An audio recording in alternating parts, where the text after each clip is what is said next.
Nation news India में आपका हार्दिक स्वागत है। आज हम भारत की राजधानी दिल्ली के अंदर हम बात कर रहे हैं कनॉट प्लेस से। हमारे बीच में है all India SC/ST railway employees association के राष्ट्रीय महामंत्री अशोक कुमार जी।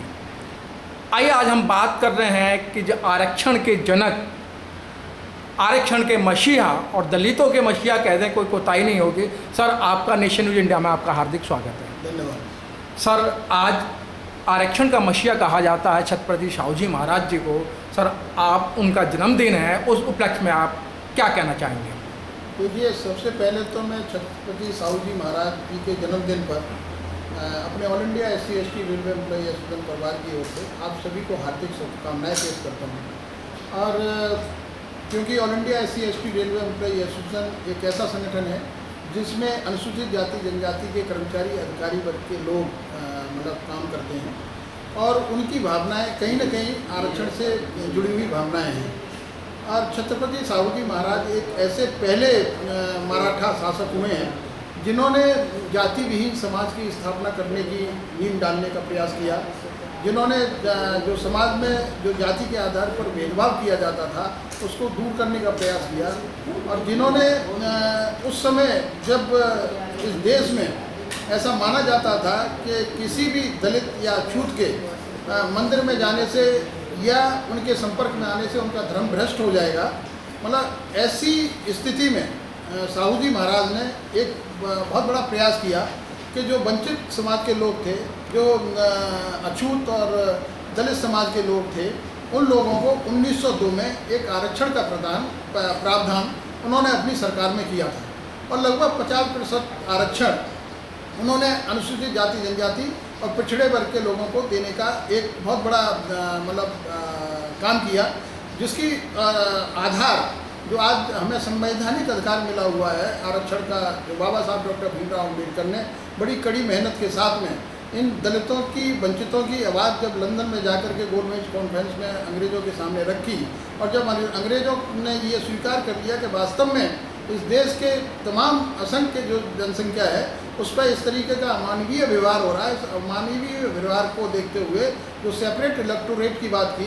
जिसको लेकर के महात्मा गांधी ने जो यरवदा जेल में आमरण अनशन किया, उस आमरण अनशन को ख़त्म करने के लिए बाबा साहब और डॉक्टर भीमराव अम्बेडकर के बीच में एक पैक्ट हुआ जिसको पूना पैक्ट के नाम से जाना जाता है। और उस पूना पैक्ट में दोनों पक्षों के बीच में एक समझौता हुआ। उस समझौते में ये निश्चित किया गया कि जो वंचित वर्ग के लोग हैं, दलित समाज के लोग हैं, उनको सरकारी नौकरियों में, सरकारी संस्थाओं में प्रतिशत के आधार पर रिप्रेजेंटेशन दिया जाएगा। और उस रिप्रेजेंटेशन का जो आधार था,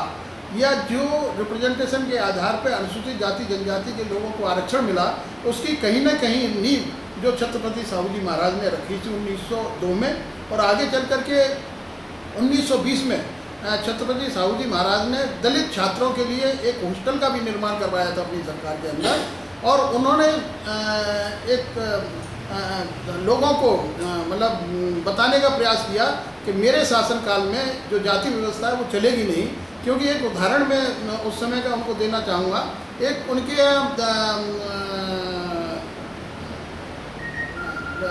एक कोई दलित समाज का जो व्यक्ति था, उनके शासनकाल में कार्य करता था, और उसके साथ काफ़ी भेदभाव हुआ। जब लोगों को ये मालूम पड़ा कि ये दलित समाज से है तो उसके साथ मारपीट भी की गई। और वो जब छत्रपति साहू जी महाराज को जब ये मालूम पड़ा तो उन्हें बड़ा दुख हुआ, तो उन्होंने उसको प्रेरित किया कि भाई क्यों ना तुम अपना एक काम खोलो। तो उसको प्रेरित करने के बाद और उसको एक कुछ पारितोषिक राशि देने के बाद में उसकी चाय की दुकान खुलवाई गई छत्रपति साहू जी महाराज के द्वारा। और छत्रपति साहू जी महाराज ने सबसे पहले जाकर के वहाँ स्वयं चाय पिया, और जो उनके शासनकाल में नौकरी करने वाले लोग थे उनको भी एक उदाहरण पेश किया चाय पिलवा करके कि एक अछूत वर्ग का आदमी भी इस देश के अंदर, इस शासनकाल के अंदर अपने बिजनेस कर सकता है, और बिजनेस के आधार पर उसके साथ भेदभाव नहीं किया जाएगा। अगर भेदभाव किया जाएगा तो उसके लिए दंड का भी प्रावधान छत्रपति साहू जी महाराज ने रखा था। तो मैं समझता हूँ कि जो आज वर्तमान स्थिति में बाबा साहब डॉक्टर भीमराव अम्बेडकर के भी संपर्क में छत्रपति साहू जी महाराज रहे, और उन्होंने जाति के आधार पर जो भेदभाव था उसको ख़त्म करने का प्रयास किया। तो आज हम लोगों को जो मान सम्मान मिल रहा है, जो बाबा साहब डॉक्टर भीमराव ने अपनी कड़ी मेहनत के साथ हमको संवैधानिक अधिकार दिए, उन अधिकारों में कहीं न कहीं जो नींव डाली गई है वो छत्रपति साहू जी महाराज के द्वारा डाली गई है। हमें उनका आभार प्रकट करना चाहिए आज जन्मदिन के अवसर पर। हमें सभी को शुभकामनाएँ देनी चाहिए कि आज जो हम हैं वो कहीं न कहीं हमारी जो नींव है वो छत्रपति साहू जी महाराज के द्वारा रखी गई, जिसको बाबा साहब डॉक्टर भीमराव अम्बेडकर ने अपनी काबिलियत, अपनी मेहनत और अपनी विद्वता के आधार पर हम लोगों को जो सरकारी नौकरियों में आरक्षण मिला, सरकारी संस्थानों में हम लोगों को प्रतिनिधित्व मिला, और आज जो हम सम्मान की ज़िंदगी जी रहे हैं ये बाबा साहब डॉक्टर भीमराव अम्बेडकर के द्वारा दिए गए, संविधान की बदौलत दिए गए। लेकिन अभी कुछ ऐसा महसूस हो रहा है कि जो सरकार की नीतियाँ हैं वो उसमें कुछ आरक्षण को ख़त्म करने का प्रयास किया जा रहा है, क्योंकि संविधान में अधिकार है हमारे लिए, अनुसूचित जाति जनजाति को 15 और 7.5% का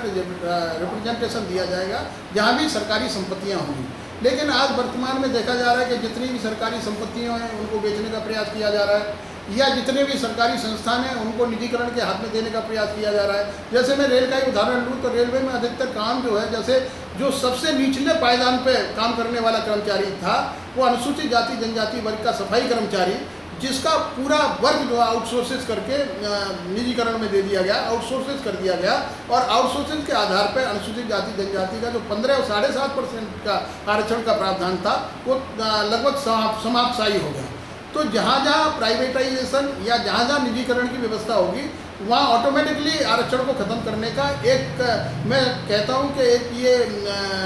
प्रक्रिया जारी की जा रही है कि किसी भी तरीके से इस देश से आरक्षण को ख़त्म कर दिया जाए। और कुछ ऐसी संस्थाएं हैं जो ये चाहती भी हैं, लेकिन बाबा साहब डॉक्टर भीमराव अम्बेडकर के द्वारा दिया गया ये संविधान इतना मजबूत संविधान है कि जो सम्मान और मान सम्मान जो बाबा साहब डॉक्टर भीमराव अम्बेडकर ने दिलाया है, उस सम्मान को बचाने के लिए हमें किसी भी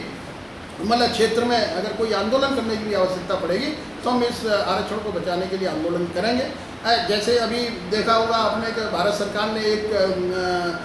आर्मी के अंदर